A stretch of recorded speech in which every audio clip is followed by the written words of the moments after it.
I hate robots, but I think I'm changing my mind.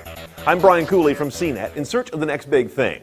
Humanoid-style robots have been on the scene for quite a while, at least a decade now, give or take.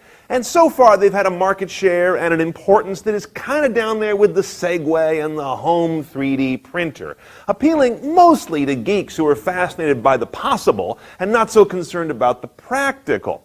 As a result, we ended up with these things that are extremely humanoid, trying almost too hard to be like mechanical people.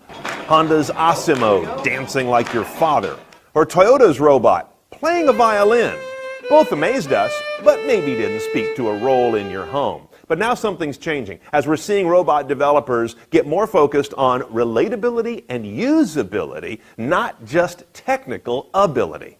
LG just introduced a full line of robots that kind of have a face and an ability to communicate, but notice, no arms or excessively humanoid features.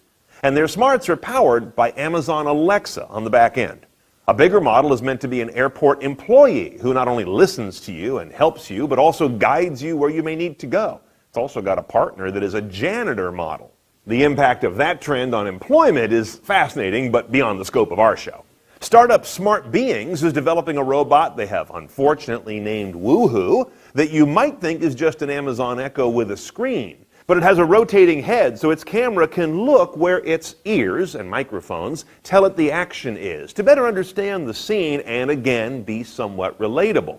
It's envisioned as handling information communication to you, updates, weather, things like that, as well as integrating with your smart home, for example, as part of its function.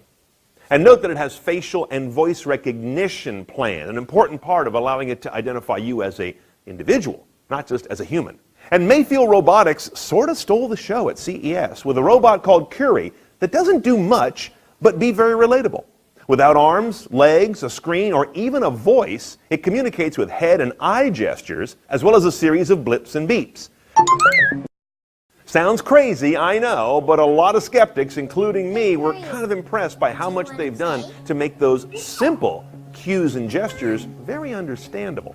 It too promises advanced facial recognition so it can better anticipate the needs of who it's looking at by knowing who it's looking at. I think you can see now that the future of robots is shaping up to not necessarily be about their abilities. That is likely going to be commodity, but instead about their nuance and relatability as something that you have in your life, but don't necessarily have to cater your life to.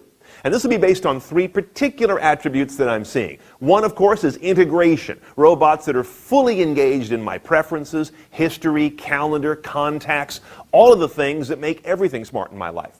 Another is recognition. As we've talked about, the ability for a robot to understand who I am based on my face and my voice. It allows it to really dial in and serve me, which leads to the big one.